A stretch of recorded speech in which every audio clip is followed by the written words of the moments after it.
Gary, that's so funny. That is not something else.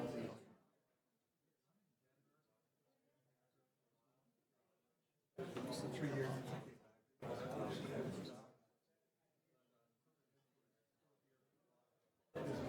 Really think there was one Stanford. Yeah.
Starting to sound like my.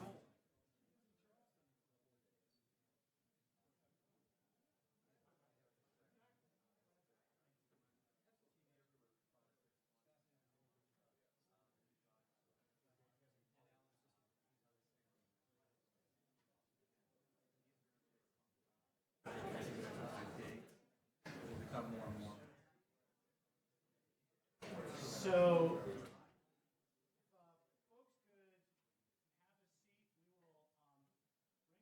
conversation home and bring it into context.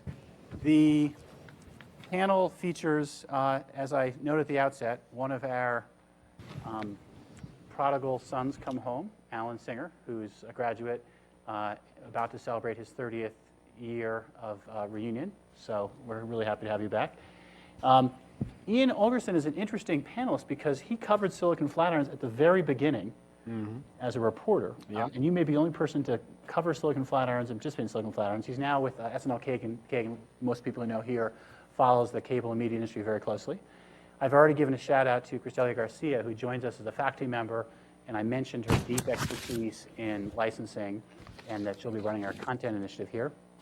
And Coleman Breland, who's with Turner Network and a first-time participant here, although travels in good company with Kyle Dixon, who's long been a friend of the program.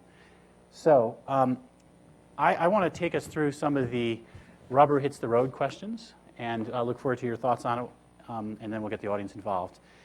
The first one is call it a cultural challenge that the media industry faces.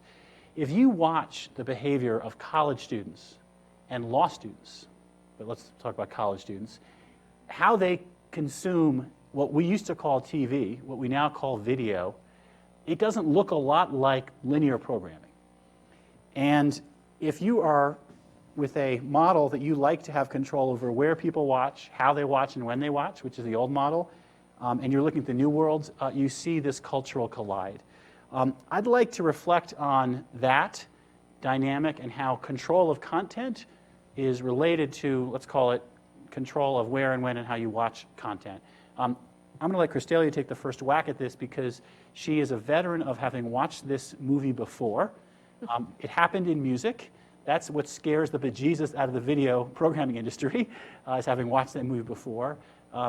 What reflections do you have on this topic in general as opposed to video, and in particular with respect to music, which we'll come back to in a minute, but how this, wanting control over content is playing out? Sure. Well, thank you, first of all, for having me. And I will say that the control versus access debate that is all the rage in content right now had been suffered for quite some time in music, where the parallel would be that we went from having a bundle, not unlike the bundle that television has, where we would sell a CD with 10, 12 tracks for $16.99 to then the digital download of 99 cents, and now the stream maybe for some fractions of a penny. So, you know, the bundle, if you think the bundle can't get any worse, it definitely can. The breakdown can continue. And I think Phil hits the nail on the head. It's really a cultural shift, and it's not exclusive even to just the really younger generations. I'd throw myself in the group and say that frequently when I hear that a hot new series is out, I will intentionally not watch it until I can watch like the full season, because it's irritating to watch one and really want to see the next one. And so I'll wait until the season's over and go to my, you know, HBO on demand or whatever it may be, and catch them all at the same time. And I think that it becomes what we saw in music especially, and I think we're seeing this as well in video and publishing for that matter, is an expectation and an entitlement to content in this way. So it's not just sort of what you get used to culturally because the technology makes it available to you, but what you sort of expect. And so you say, well, I'm paying my X number of dollars a month, and therefore I'm entitled to this. And it's, you know, I would say one thing that the music industry is struggling now with, and that I see video starting to approach, is we said, okay, well, we'll give you these, you know, all-you-can-eat subscription services every month, and we'll start you off by giving them for free. They'll be ad-supported. Of course, again, I would warn, you set an expectation that that's what it is. It's a free service that you get all this music you can eat every month as long as you watch some ads. And if that's not what you ultimately intend to provide to the consumer, you know, it's dangerous to make a cultural expectation that you'll continue to provide that. So Ian, you're now watching this from the perspective of an analyst, whether or not the companies in this space, both the cable companies and the content companies, the Charters and the Time Warners, if you will, can keep their revenue streams. What are you seeing in terms of this cultural dynamic and the revenue streams or bottom lines in the perspective of the companies? Right. So just to sort of level set the U.S. multi-channel industry, it hovers about 100 million subscribers if you don't strip out double counting of a few households that few households that take both a DBS and a cable service, and it hasn't moved much in the last few years. 2013, we saw a small decline, about 250,000 for the full industry, and that was really the first time we'd ever seen a decline in overall multi-channel subscribers, but relatively modest. Cable's been going down for quite some time. Telco usually picks up the slack, and DBS is sort of leveled off. But so 2013, we basically had the first ever full industry decline, which was notable. But nonetheless, we still see an industry that's largely treading water around that 100 million subscription mark. The other thing I'd throw in there is that household penetration is dropping a little bit, which as a percent of occupied households in the US, that 100 million represents a slightly smaller slice. So we've seen penetrations drop from the 87 to sort of 85% type of levels. So I think you can sort of draw some conclusions from that, but no sort of hard, firm direction as to cord cutting or sometimes we call it over-the-top substitution. Because it's not necessarily just people who cut the cord, but it's people who never sign up for the service in the first place. So you can draw some conclusions. Certainly, as a percent of the population, fewer people are subscribing to multi-channel services, but multi-channel services certainly have not fallen off any sort of precipice that we might have seen with the wireline telephone industry or newspaper subscriptions, or in a revenue sense that we've seen with the video industry, or I'm sorry, the music industry. So Alan, how are you doing that? Well, when I saw the iPad for the first time, I thought, this is the iPod for television. And I think it was intended to be when you read the Jobs book. And it hasn't happened. And I see the statistics that you guys have and Craig Moffett has, other people have, and it looks like it's steady state. And it's a good business, and it's still a really good business for us with our bundle, with the other two products. And if there is over the top... It's the double, Chris Elliott put it, it's the double bundle, because first you bundle all the channels together, right, and then you bundle it with broadband and voice. And the over-the-top product, if there is such a product. HBO to go, for example. Well, no, I was thinking more Netflix. You can only, you watch it over one of our products, which is a great product that's getting better, and which two of our competitors don't have. So on one hand, I feel that we're still in a good spot, and I think unlike music, I disagree a little bit with Christella a little bit, just because I think we are moving in a direction with TV everywhere, even though my largest shareholder calls it TV nowhere, and I think he's right about that too. It still hasn't rolled out yet, but we are in a place where we're going to make the TV subscription and nonlinear viewing anywhere you want part of that subscription to make the bundle even more powerful. And I think it's a little bit different than music. But what really worries me the most... To do that, though, you need some kind of remote DVR access, right? Because the theory is, hey, like I think Christella said, I want to watch this show now. I don't care what time it's on. I can access it through some either DVR or on-demand like platform. Yeah.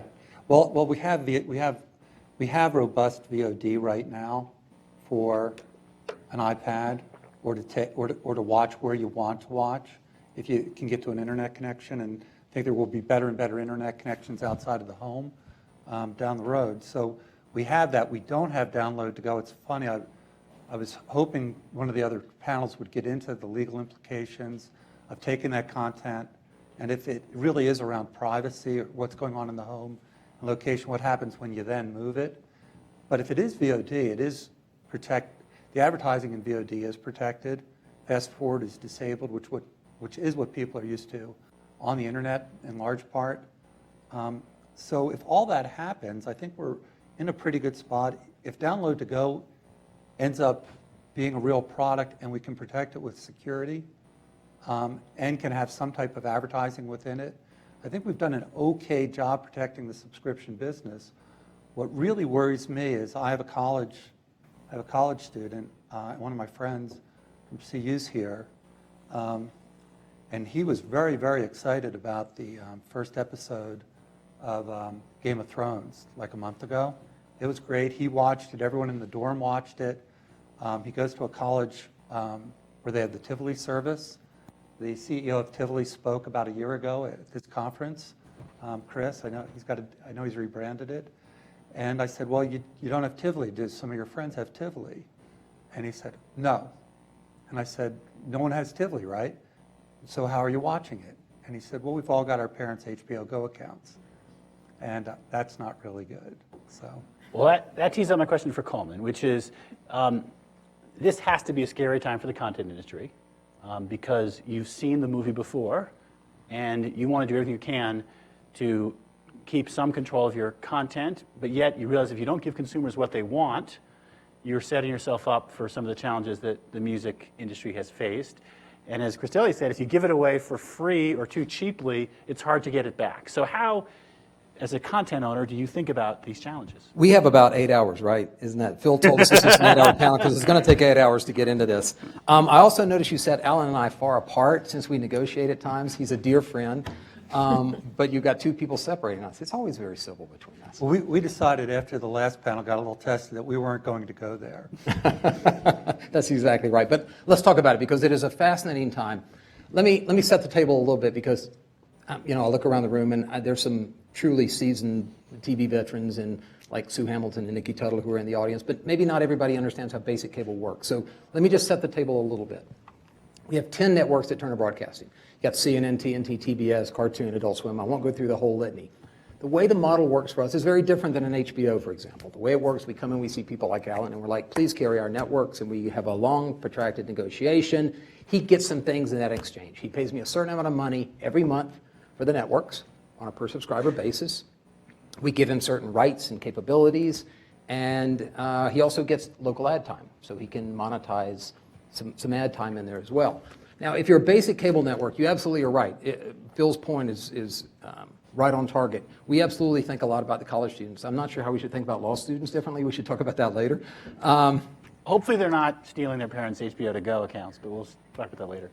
Well, I thought maybe copy protection was when you're in class or something, and I cheat off Phil's paper and I just declare copy protection and I'm protected somehow, but I don't think that's really it. Basic cable networks. you don't worry just about the college kids. You think about every demographic, because that's how you program. You want the 18 to 34, maybe you want the 18 to 49. You go different demographics with different types of programming.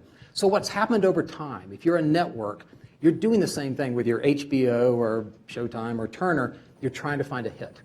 So what you're trying to do is, that's very similar to the music industry. How do you find a hit in the process? And it's very hard to do, because lots of times you turn on a screen, I won't say television, you turn on a screen and you think, well, this must be a hit because it's on. Not true. We're trying to find a hit. We're trying to find an audience and find eyeballs in the process. And to do that, you're constantly thinking about, how do I make the experience better? And if you go back in time just a short ride, we did that with high definition. So networks made the move from standard definition to high definition because it was just better. If you watch sports, you can't watch sports in standard def anymore. You're seeing it in high def. So we made that move to make the experience better. Then we said, what else can we do? And we had distributors come to us and say, hey, why don't you give me some of your content for on demand? Don't really have a model for it. I got some digital boxes now. I think we could do it. Maybe that's good. So you experiment with video on demand a little bit. And then you say, hey, maybe we should do this more and actually set up sort of a system on how this works. Because people are time shifting, and let's help them time shift. We have to keep getting revenue coming in, or the model changes. And that's a key component here, because I heard ad skipping before. That's not my side. My side of the revenue stream is distributors paying us the monthly basis. There's another contingency at Turner that figures out how do you get advertisers to come on board with fragmented audiences and measurements that have to be in place to get that audience. But go back to TV Everywhere. The concept of TV Everywhere, just to ground it, started multiple years ago. And the idea is this: if you pay for a monthly subscription, you pay Alan or whoever else the distributor may be, you get access to content on multiple screens, time shifted. And over the course of time, that has gotten richer and richer. So for example, we have probably 500 hours up any given month across our Turner networks. And we want people to shift. But we like for them to shift in a window where we can measure that, because that's pretty important in terms of getting paid. But you stretch all that out. By the way, you don't stop with TV Everywhere. For the last 3 to 4 years, we've been putting our networks out on a streaming basis, because if you pay, you should be able to watch streaming service. You should be able to watch on demand. And we announced today at Broken Wall Street in the trades that we just did a deal with Comcast for full season stacking. What does that mean? That means there are 13 episodes. The way it works right now, depending on who you are as a distributor and a programmer, you might give 5 episodes rolling. You might give 6. You may give 2. But right now, we've made a commitment for the programming that we produce. You get to stack the full season. Well, what is that really? It means that we just made it easier for you to experience the content. We're gonna do it with distributors to say, here it is, so you can catch up. Why is that good? That's good for us because you want the audience to come back and find you. See, if you're a network, if you're a programmer, you compete with every single thing that a screen can do. If you're on eBay, you're not watching our networks. If you're on Facebook, you're not watching our networks. If you're tweeting, you're not watching our Actually, networks. that's not totally true. Multitasking, if you watch younger people, means they've got their Facebook and they're watching at the same time. That could be true depending on what they're doing. My son will do that with NBA. Yeah. But he won't do it when he's texting his friends. It's a different experience. So that's true. With some it is. But overall, we compete because there are 24 hours in a day, and you've only got so much time. So we have to say, how are we bettering the experience? See, at Turner, we're a pure content play. We don't own cable systems anymore. We don't have a broadcast network, so we're not in the retrans fight. We don't have a dog in that hunt. So the question is, what are we doing to not only make better shows and find a hit, but what are we doing to play with the laws of time and space? So if you pay that initial pay, which is value for Alan, for people to keep paying him so he can pay us, to make the experience better for consumers overall. And yes, you worry about the college students. I will tell you, anybody here an Adult Swim fan? Be bold, be brave, put those hands up. Absolutely, you love Adult Swim. So Adult Swim was out there. It's a very funky group. We keep them in a separate building across the street. You have to keep them. No, I'm serious. No, I'm serious. And it's the tightest security in the entire part, except maybe CNN. Very tight security to get in there because a lot of people want to see what Adult Swim's like.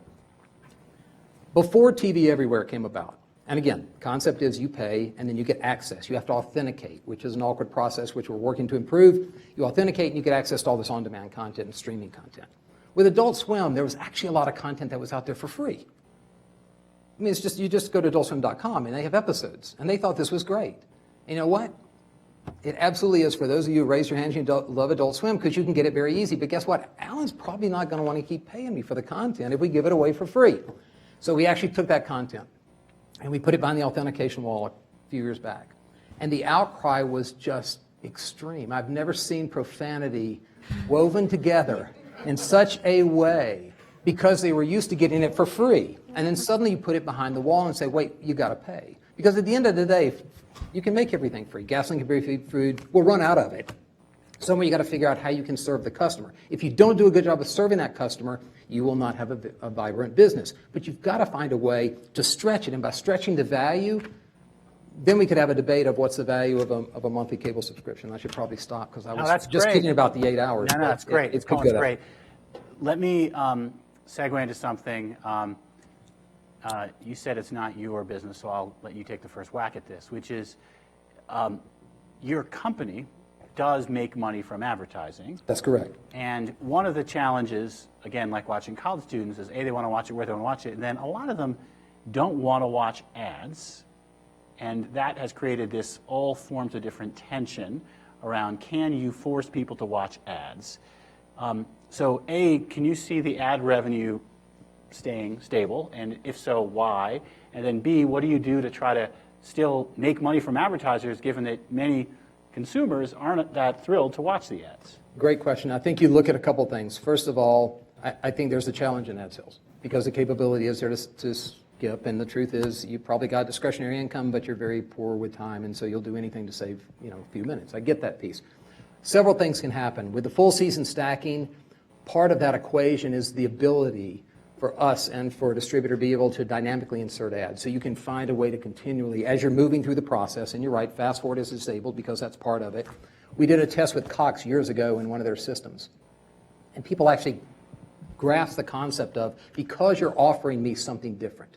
You took a show that was going to be on at 8, and now you stretched it out for multiple days, and what I give back in return is, I've got to watch the ads in the process. Now, there may still be ways that people can skip those overall, and that can absolutely impact the revenue streams. But you're going to be able to, I believe, personalize ads as time goes on. Do advertisers pay more if they know people are actually watching them, like they're part of that 7 stacked episodes, or if they're personalized? Yes.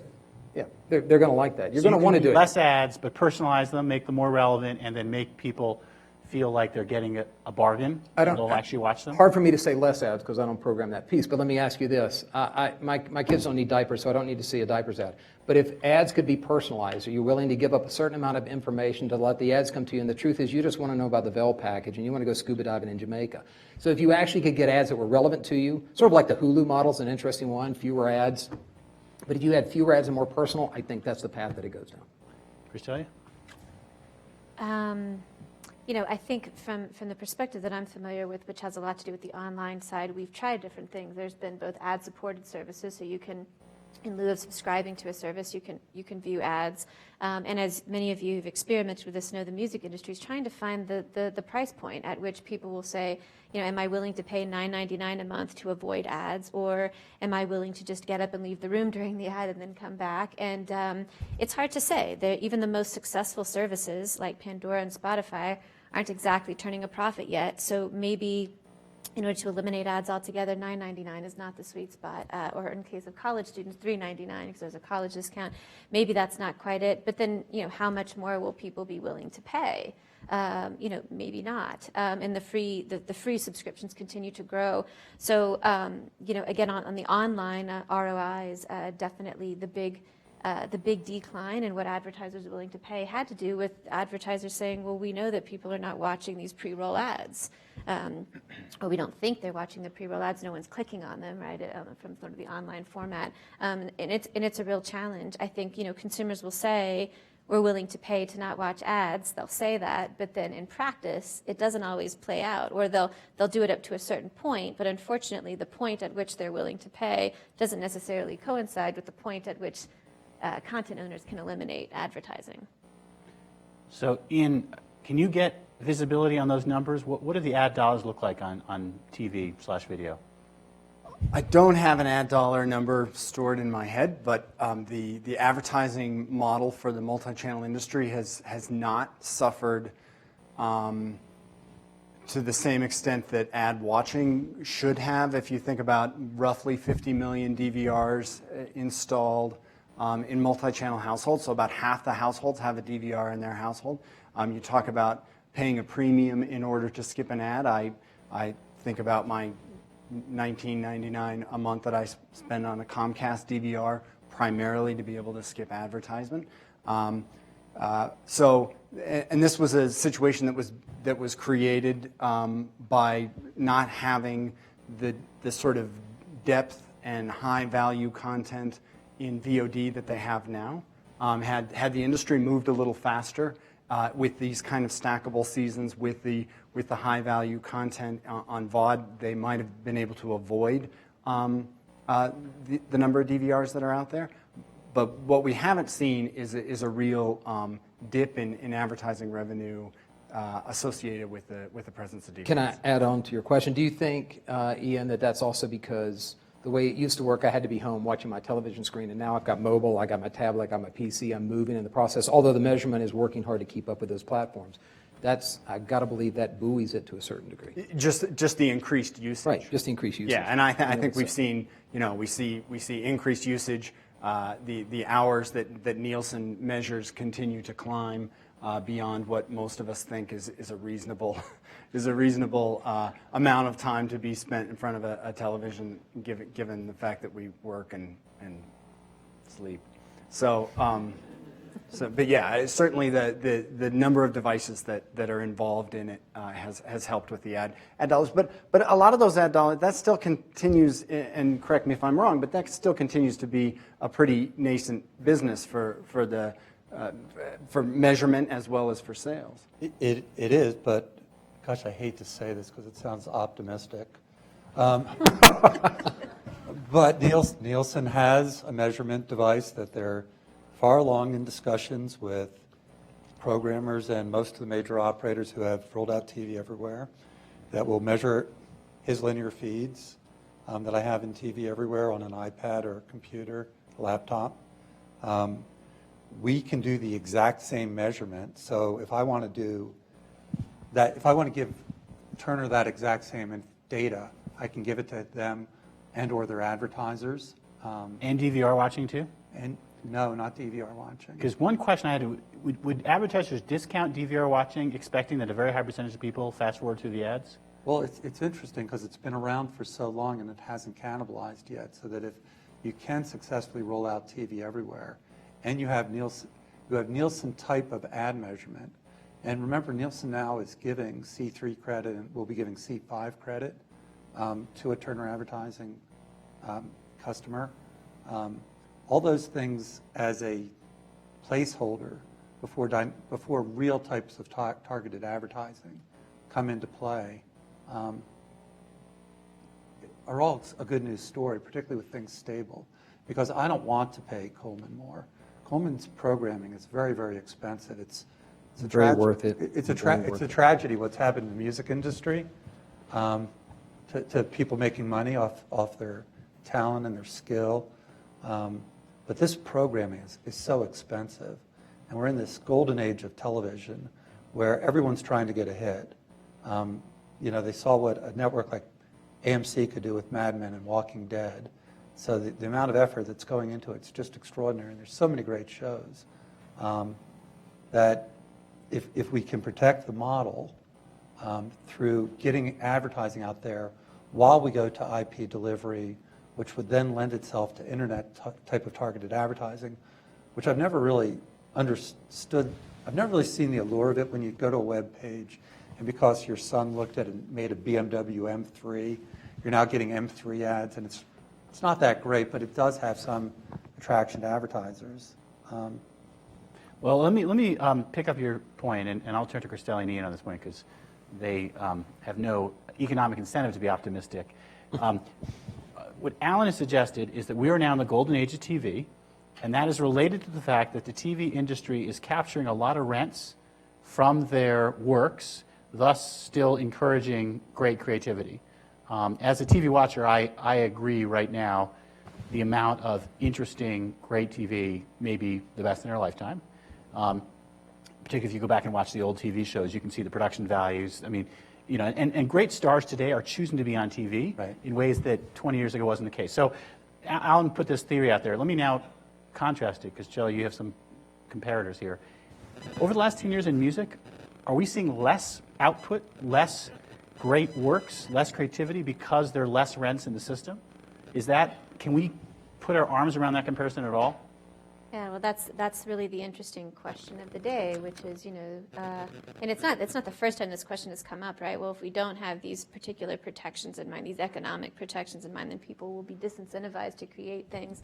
And in fact, there's a couple of papers out on this now. We have more music now than ever before.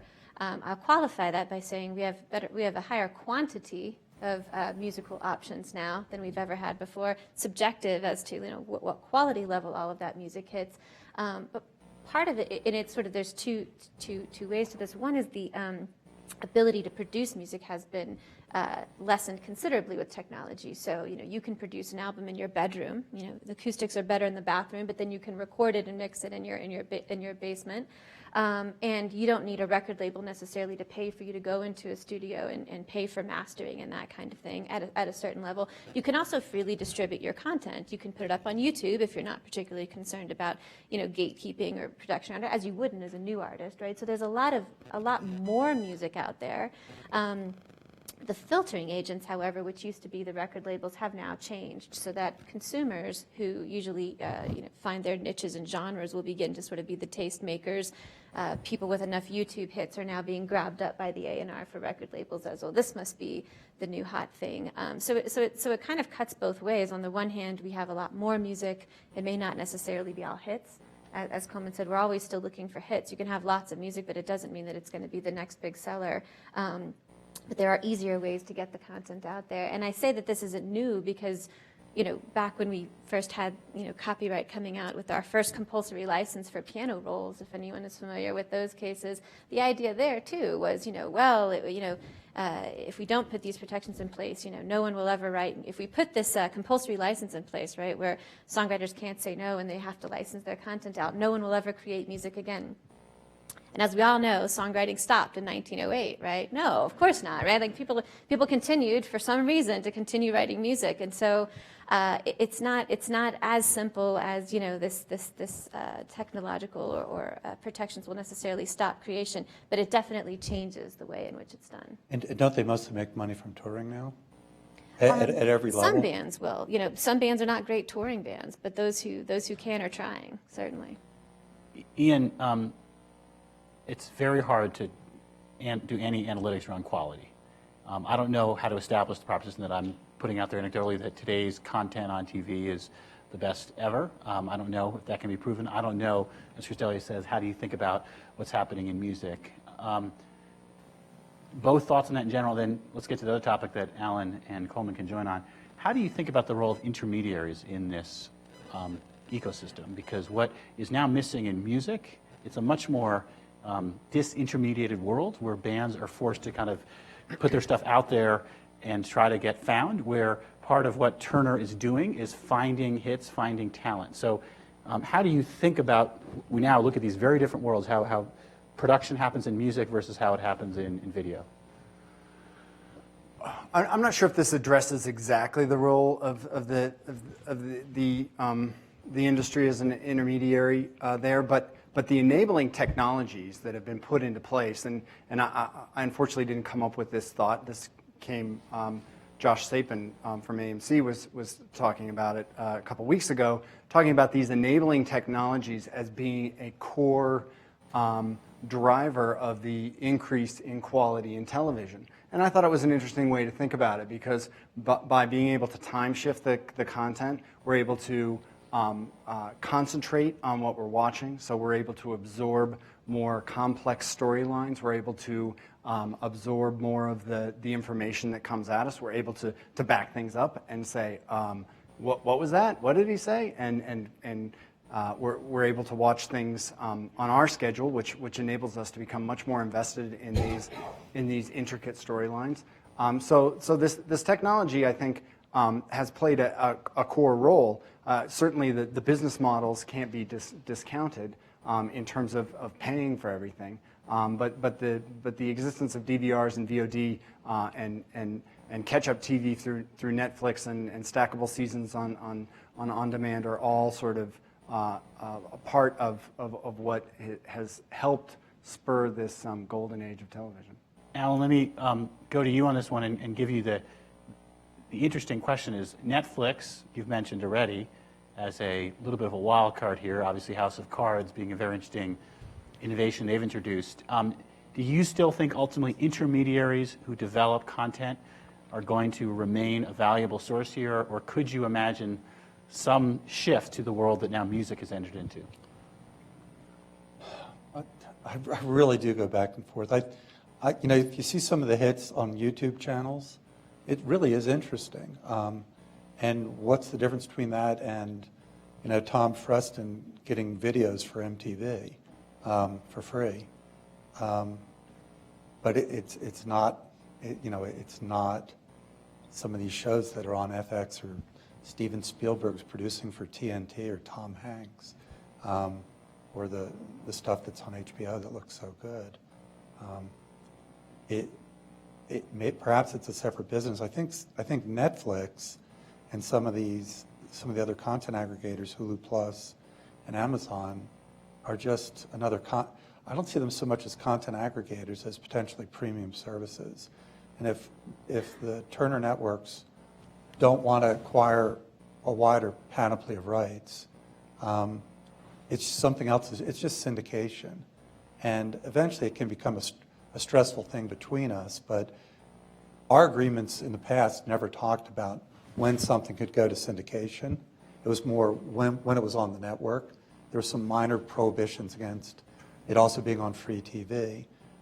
Now we're more concerned just because I want to know that his stackable window, I'm paying for TNT, I'm going to get that stackable window, subject to me doing the same types of things with advertising that presumably other people are doing. So, for your perspective, TBS, I think, this is funny, is that, or some version of that was your tagline for a Yes, while? very funny. Very funny. See, look, he got it. See? That was great. Close, very close. Very close. Zach Galifianakis, however, is what we're talking about, right? He's got his own show with lots of people watching it in a disintermediated way. How much of that do you worry about as a challenge to your kind of core business model? Great. Can I talk about music just real quick? Talk about and music I'll first, to then that come one. back to Zach. I think music is absolutely a cautionary tale, and we should be careful here, and we should learn from it. However, I think there are a lot of differences here. You can listen to a song for 15 seconds and love it instantly and make it personal, and you'll listen to it hundreds and hundreds and hundreds of times. We hope so. I have, I know. And you'll remember things, so you can make it personal the minute you hear it, depending on what your experience is. TV's a little bit different. You don't get a hit in 15 seconds, and you don't necessarily get a personal connection. You have to build that over time. So I think to say, well, people have gone off and look what's happened to the music industry. People didn't run out and say, oh my God, Capitol Records just put out a new album. I got to listen to it. But the very funny component, and we believe in brands. We absolutely believe in brands. So that you're going to walk through that door because you believe in the way CNN delivers news, or you want the very funny, or you want the drama experience. And I don't think the music industry had that per se. So it was already... Well, back in the day, right, Motown It was Def Jam. did have that, Def Jam, so there have been moments when music has had that. Maybe, and you're an expert here, so I got to be careful. But am I going to buy something? I may buy it based on who produced it. If I'm really a connoisseur of music, I may buy it. But I don't think I never went out and with all the albums I have in my basement, I never bought one because it was on Atlantic, Warner Records, or Capitol. I never did it just for that. Probably I think more the imprints than the that's larger correct. parent companies. That's correct. So I think there are differences here. That we've got to be very careful of just thinking, oh, because this happened to music, this will happen to video. Music also, I think, had some limitations in the way that they would allow people to personalize the content. And that's what we work for, because it's not just TV everywhere. It's the apps we build around shows, so if you want backstories and other kind of components that you can do in the process. And I think March Madness is a great example of this. We did a deal several years ago with CBS. We went in and we bought March Madness, the rights for the basketball, men's basketball, for 14 years for $11 billion. Now, before we bought it, it was on CBS. And remember, there are multiple games. People watch March Madness? Excellent. When it's on one network, you can't really watch it across the country. But when you've got 4 networks, because we put games on TNT, TBS, True, and CBS, and when you can do that, you basically liberate the basketball experience. So now, no matter where you are in the country, you can, if you have a subscription, you can watch those games. Well, there was a real strange nuance with that, which is when CBS did this, there was also the ability to go online. So Alan's at work, and he's going to go online, and he's going to watch, and he's going to turn his computer screen like this, and he's going to watch at work.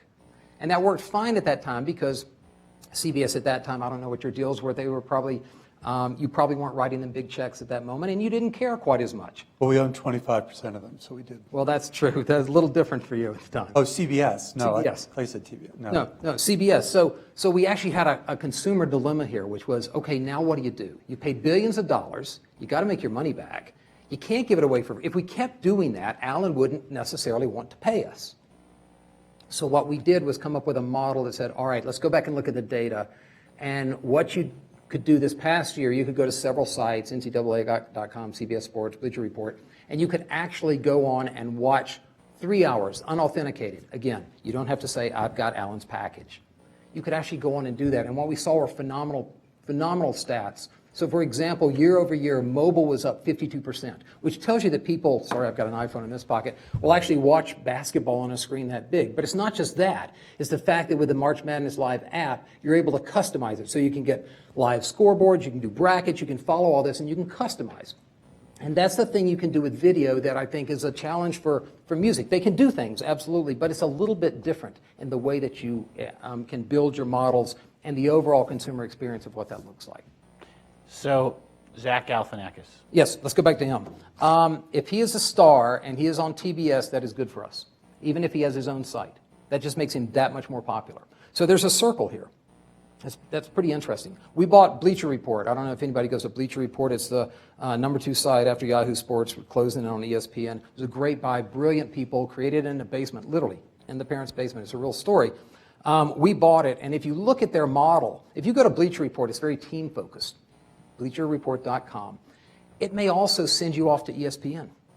It may send you to another site, but it becomes sort of that thing that you go to when you want to get certain types of sports information. It's the same thing, I think, with stars.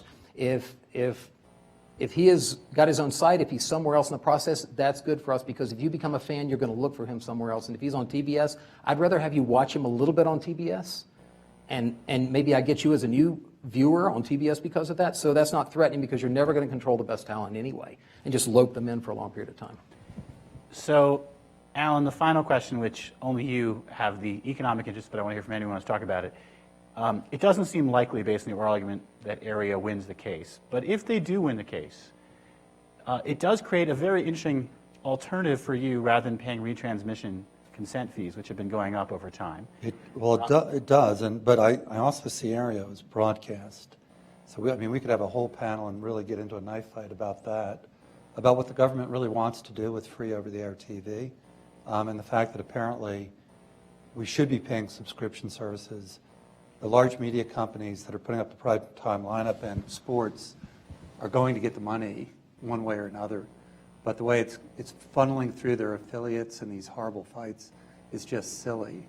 So I would see if that was legal as being a little bit different because it would just be in the broadcast space. And it would probably help me normalize the retransmission consent discussions if I had access to an antenna type of service and could let people have it for free. But I guess I cut you off a little bit. But I think on a lot of the other points, a subscription, someone that's in the subscription television business, whether it's a distributor or a programmer or a sports team, wants to protect copyright. We want to stop theft. We want to have such assurance that we can stop theft that download to go is comfortable because I think people want to watch that. We want to support advertising for a general entertainment network, a non-sports network. 2/3 of the revenue is still from advertising. We have enough arguments about what the price should be for the Turner services, and I am concerned enough that the average cable bill's $180. That where's the elasticity of the price? That I don't want his advertising model to be diminished. I sell advertising. I have a nice advertising business.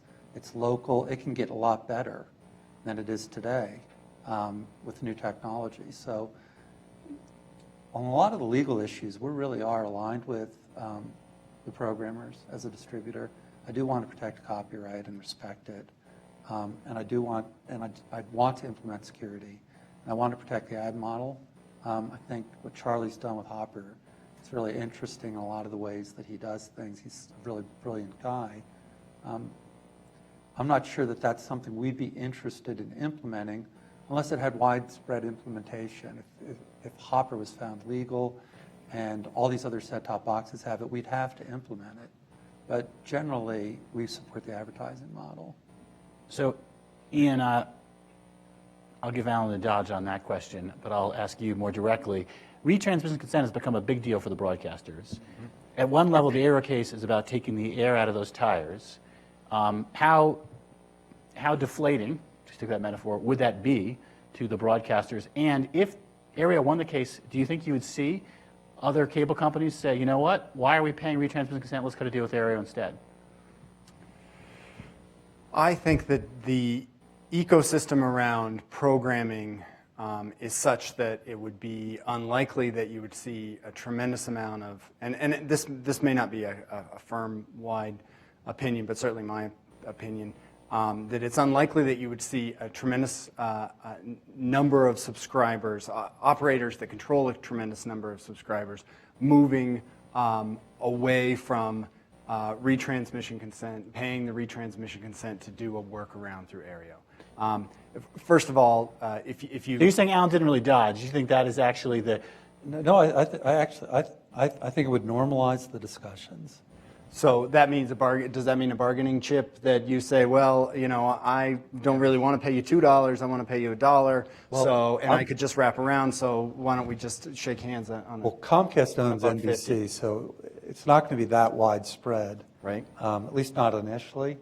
But I pay the people that own the broadcast, the broadcast groups, a huge amount of money. Let's take Fox, because they've said they will take their They will. content off over-the-air TV and go to become a paid cable network if Aereo ultimately wins. And I will work something out with Fox as part of paying them hundreds of millions of dollars. And I will have access to all that content. So will my customers if it's on a new Fox station. For the Fox affiliate in Eau Claire, Wisconsin, we'll have a normal discussion about what that's worth. And if the Fox primetime programming and the NFL's on there, that's the Green Bay Packers, great. And we'll have a value proposition discussion that won't look anything like it is today. I know that local news ratings are still high. That's Lincoln Continentals. Every day that they wake up, they're losing customers because they died in their sleep. You know, so it's just not a real big business. And so we'll have a normal discussion, but at the end of the day, if I can get the Green Bay Packers or I can get the Fox primetime lineup because I'm paying Mike Beard a big pile of money, I'm actually happy with that because I don't need to be up every New Year's Eve with the 2 or 3 people that are threatening to pull a signal. And I also don't think if anyone that was really looking at this was looking at the annual escalators, they're insane and stupid and they make no sense. And I don't think it's consistent with free over-the-air broadcast. And the fact that I'm going to have this fight with these people and then they're going to have a fight with Mike Beard at Fox about how much they have to give to him, it's insane. And it's silly and there is value to local programming. I probably would rather have the Fox local affiliate on, but I would have a normal discussion. And I think that's all it would do. It would accelerate where something's going to go anyway, because this is broken. So, Coleman, you live in the normal world where you have the content and you negotiate with Alan for the content. The other world, for those who aren't as in the weeds, is where local broadcast stations have the so-called retransmission consent rights that they have to negotiate on a station-by-station basis with the cable company, and that's the way that the network programming gets shown. A lot of that money doesn't necessarily flow back to the network who's got the real value proposition. Do you see a prospect for that legacy system changing at some point, or is it too entrenched and the affiliates are not going to let go of it?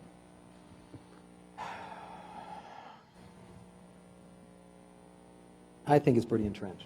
I think it's going to be hard to pry that open, but I'd have to go more with what Alan would say, since literally, you're right, I don't have a dog in that hunt, and I don't. So if you had the Wayback Machine, would you be pushing Ted even harder to buy CBS? Ted wanted to buy broadcast. Yeah, he did. I mean, wanted he to buy did. CBS. 13, 14 years ago, he was dead set, and he wanted it, and you know what? He was probably right. Yeah, He was exactly. absolutely right. But Ian, that would what have been a good addition to the Turner portfolio.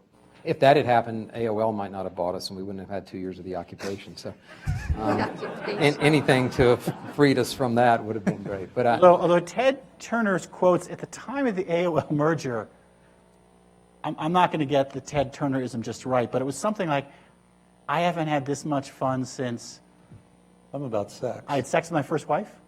Yeah, it might have been that. Or Something like that, right? I mean, Perhaps first secretary. yes, but I should stand and defend Ted's honor. great entrepreneur. It wouldn't be a panel if we didn't do one quick TED thing. So there's a new CEO at Turner Broadcasting, John Martin, who replaced Phil Kent. John Martin was the CFO of Time Warner Inc., and he had you go to see Ted, as you always do when you come to run the company, and they met at Ted's Montana Grill right down the road from CNN Center. And it was fascinating because they said, it just depended on the topic how engaged how engaged Ted was. But suddenly he said, do you know there's a list out? There's a list of the top 100 most influential people in the world ever. I'm talking about ever. And I'm on it with Jesus Christ and Muhammad Ali. So,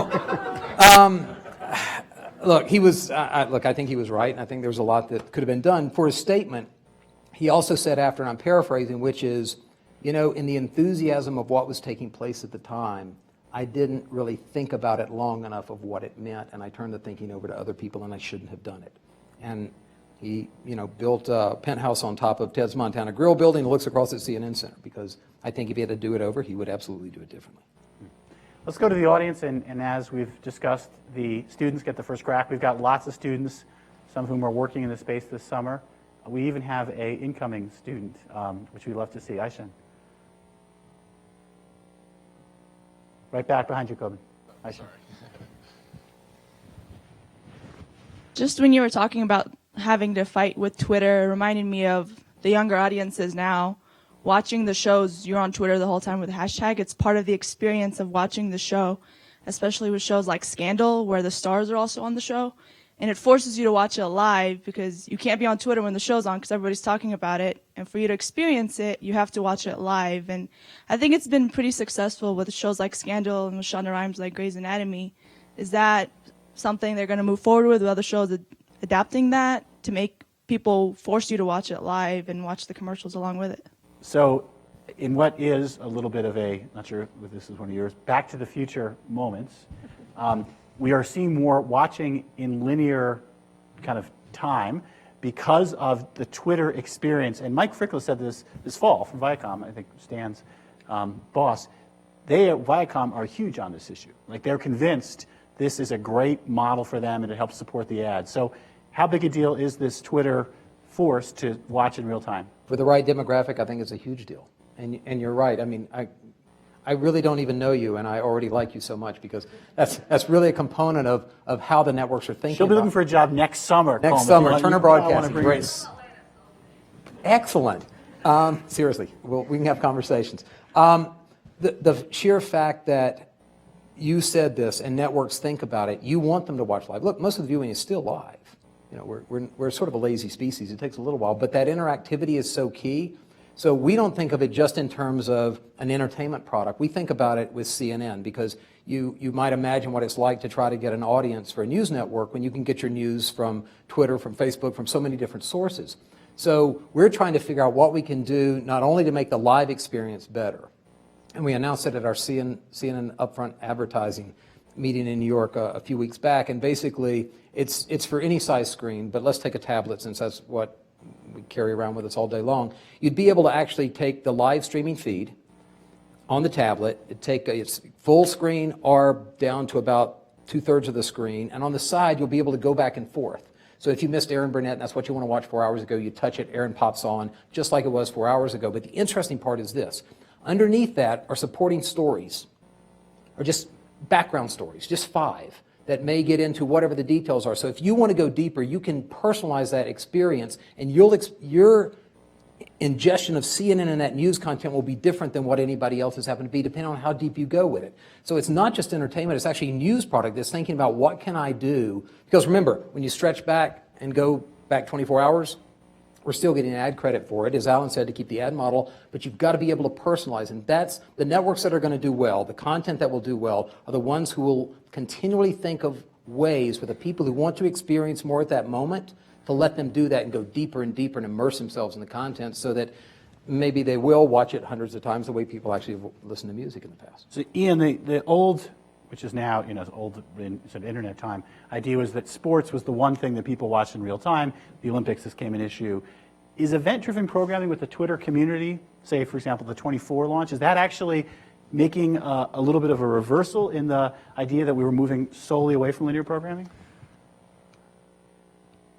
I don't know, but I do know that it appeals not only, obviously they want people in the programming in the moment, but it appeals to a demographic that the operators are looking to retain or to attract for the first time. So the concern over the so-called cord nevers, the people that never signed up for a service and sort of got their content the way they wanted it when they were in high school and college, and then when they moved out of the umbrella of their parents' household, stayed out sort of off the grid, so to speak. That's certainly an audience that the multi-channel service providers are desperately want to make sure they bring into the fold. It's still pitiful. I mean, if you want to be negative, the idea that tune-in programming has basically died, except for live sports, that's a pretty scary fact.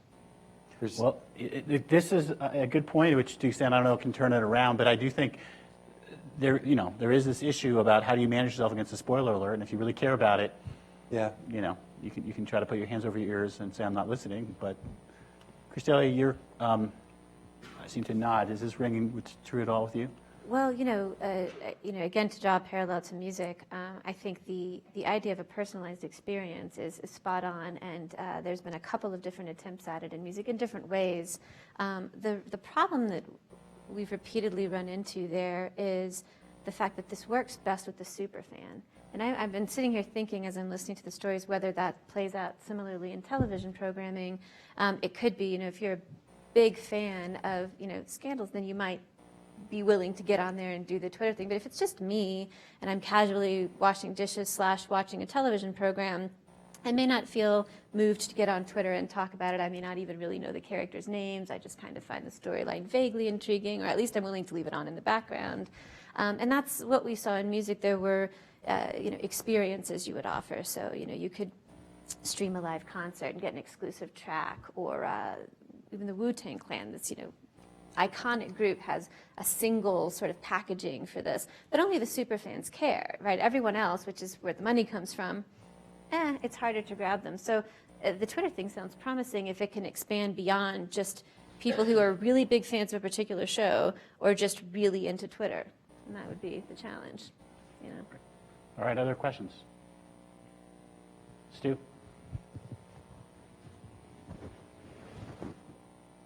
So a big part of what I'm getting a lot from this is that with the control that is now available to the consumers, they're choosing not to watch the ads, which of course kind of makes sense. But what about something like interactive ads, where suddenly the ads are an experience that you want to have? I think about say Hulu, they do a lot of things where you get to kind of pick the shows. And I mean, I've seen it in video games too. For loading screens, they'll put in a little mini game for you to play, which makes the whole experience far more enjoyable because you get to be a part of that interactive experience. And I'm wondering if that's something that TV's sort of thought about, or as going forward, because so far I've only ever really seen it with Hulu. We have forbid our analysts from writing, "This is the year of interactive television," it's come up 1999, 2000, and every year you're following that in terms of, and it usually has to do with an interactive advertisement that somehow draws in the user. There's a problem with that about them drawing away from the programming. And then there's just the premise of whether people really want to be that engaged with their advertisements or not. But I mean, certainly there's a lot at stake to making sure that the right ads are in front of the right people, because there's certainly a lot more chance that they're going to pay attention to that ad. depends on the product, I think, too. I mean, BMW tried with BMW films. You have interesting ads. Usually, you don't turn off an Apple ad the first time you see it. And gosh, that's a Pixies song. How did they ever get that? The 10th time, maybe you change the channel. How about tie-ins? I mean, 24 has tried this a lot to tie in with Jack Bauer's devices or cars to ads. Is more of that happening, or product placements? I mean, how much innovation and advertising is part of the answer? There's another way to say it. From a personal standpoint, not a professional standpoint, somebody mentioned the 30 Rock putting a star in the ad, and I'm fast forwarding through it, and I think I'm back to the programming because I see one of the characters, and I stop, and you kind of feel duped, and you kind of get irritated, and you fast forward again. So I'm not sure how effective that sort of thing is. I also feel like product placement, it has to walk a very fine line, and again, sample size of one. If there's a big Ford logo staring me every time Jack Bauer jumps out of the car, and if they pan across the Ford logo, it gets a little bit. Well, then the last season, 24, this is not a big spoiler thing, there was like the magic BlackBerry. Yeah. You remember that? Which had functionality that BlackBerry couldn't actually have. But obviously BlackBerry was the, placements that had to stick with BlackBerry. So. And we're going to be the last people that would ever have it. All right, other questions? Yeah. What degree is the bundling of content impairing the ability to realize revenues and monetize content in a more reasonable way that is not advertising? So Christelia has averted to this. I'll let Christelia go first, and then obviously, Alan, hits to your. Do you think if you could break the bundle apart in TV, consumers would get a better deal? The economics of this are actually somewhat complicated, but in music, do you think consumers are getting a better deal today there, and how much of that translates? Well, right, so I'll put the TV aside for a second. I have some thoughts, but other people obviously would know the economics much better than I do. From the consumer's point of view, sure, in music it's great to not have to pay $16.99 for a CD with one song you like on it and 10 sort of crappy songs. For those who don't get the reference, that would be to Krista Berg's Don't Pay the Ferryman. The music, other than that one song, was unlistenable, but I didn't know it until I bought the album. Right. And the labels knew for years that they were filling, this was filler, and they were making an ungodly overhead on what this was all about. So they enjoyed it while it lasted and complained when it was gone. And then there was the 99-cent download, so you're getting the one song that you like, and that was great. And now that's changed even further with the proposition of a subscription service, where potentially for the price of free, if you don't mind an ad here and there, or $3.99 to $9.99 depending on the service, you can listen to anything you want, including importing your own music library from iTunes so you don't miss anything. The proposition for users with the unbundling has certainly been better. There may be some argument that you lose, a connection with the album as a whole. One of the big complaints in music, and there's probably parallels in television, is you don't have it used to be both with LPs and CDs, the artwork, the cover art. You would open it up and you would read the lyrics and you'd have who they were thanking and what the pictures were. A lot of, my students even now don't know what the cover art for their favorite album currently looks like, which seems incredibly sad. But maybe it has no significance these days because no one's putting all that much effort into cover art. So it's just different. It's a different cultural sort of expectation. But from a consumer standpoint, I think they are getting a better deal. To play the analogy a little bit, then I'll let Alan return, which is like a Beatles album. It actually is an experience to listen to it all the way through. Mm-hmm. So because they weren't like Krista Berg, they were trying to rip you off. So you got to listen to music you might not have, right? Right. And you were happy you did, and it actually listened to the experience the way the artist meant you to listen to. That's right. And so that doesn't exist anymore. Except for maybe the Ringo songs. Right. But you did side A before you did side B. You absolutely did it the right way. And your friends came over and you looked at the art, and it was a radically different experience. Very different, right? And in response to that, artists are modifying a bit. There are still some artists who will insist, like, you should listen to this album. And record labels have toyed with, locking, so you can't, download the one track for 99 cents. You have to get the full album, and there was a complete your album, and all these sort of failures, attempts.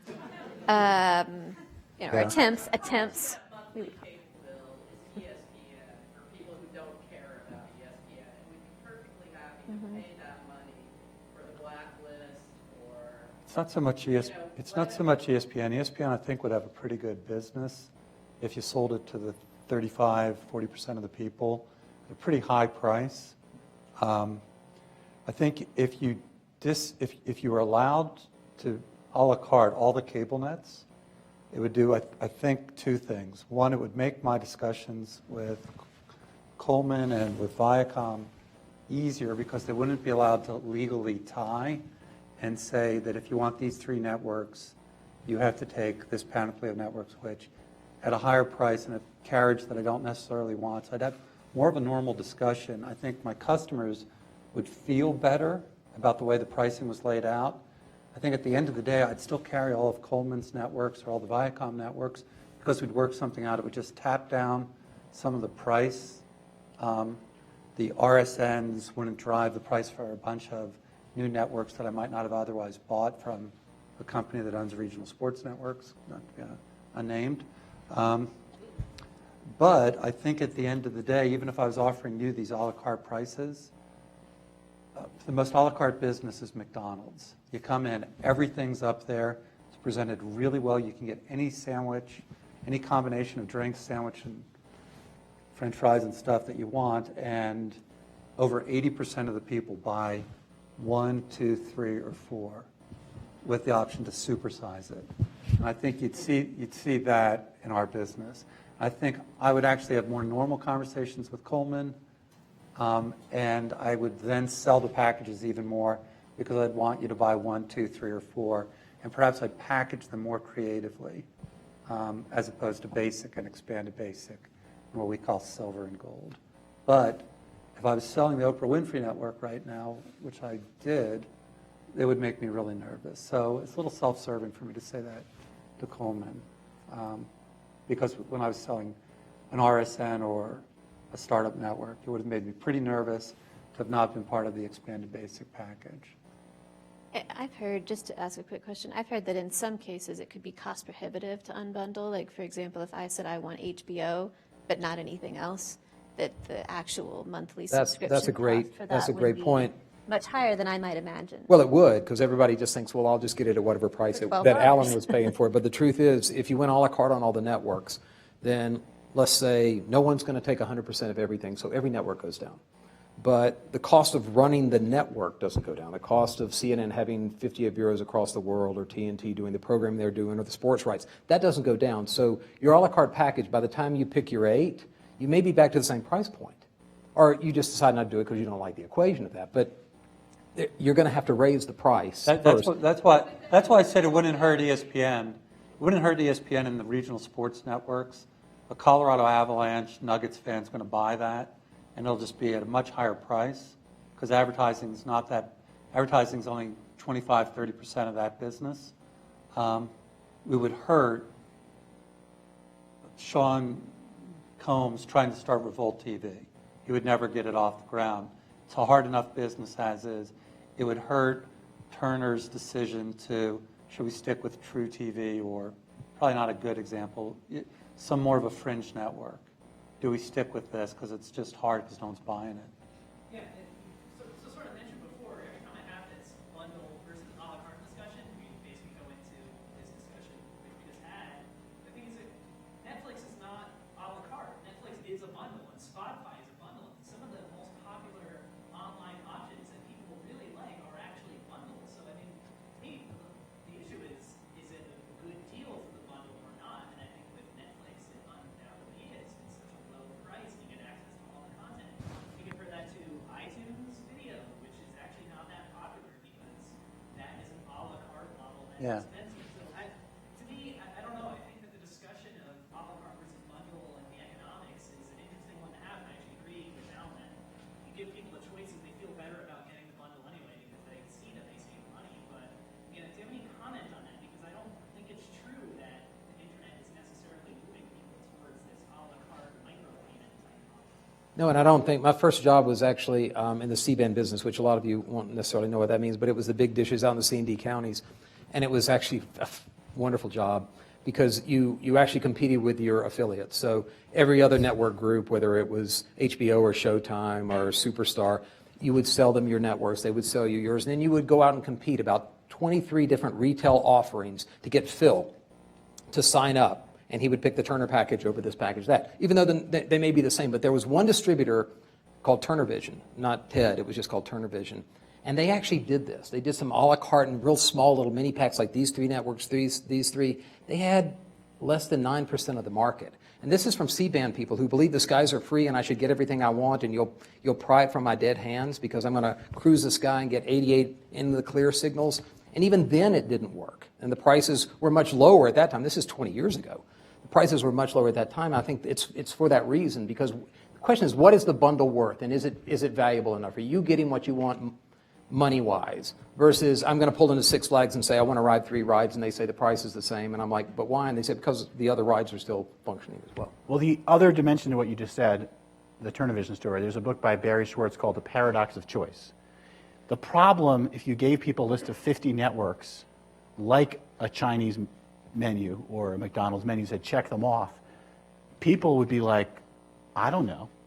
They'd be like, okay, ESPN, ABC, like they maybe pick out 5 that they knew, but they actually would be frustrated if you give people too many choices. They kind of don't know what to do. And so one of the big underpinnings, what John's saying, is that people want or value a bundle because it frames their choices in a way they can understand, whereas if they just have a huge undifferentiated world, they're frustrated. Well, I think the industry needs to be really careful, though, being on the opposite side of where consumers are headed, and making statements of sort of, we know what's best for you. And in some cases, if I ever think about a parallel between the music industry and the cable industry, it's that sort of forced bundle and that adherence to that, and that sort of dismissing what consumers keep asking for by telling them they don't really know what's good for them. Well, I'm not being dismissive. I think it would actually be a good idea. I think the end result would be, I think it would tap down cost and rates, and it would be with the negative that for real startup independent networks, it would be even harder, although they're in a hard spot right now anyway. Did Coleman jump when I said currently legal tying at all? I didn't see him. He didn't take the bait. He's been great.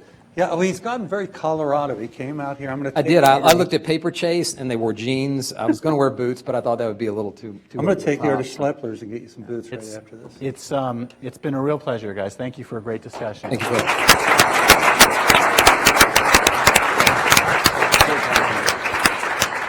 So the next part of our agenda, and again with thanks to Cablevision for sponsoring, we're going to have a reception, and what I'd strongly encourage is all the professionals to reach out and talk to some of the students, and as Paul said, recent grads who are here.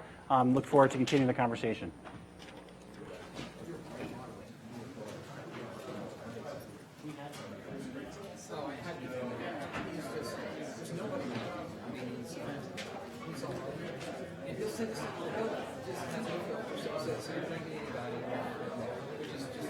Makes it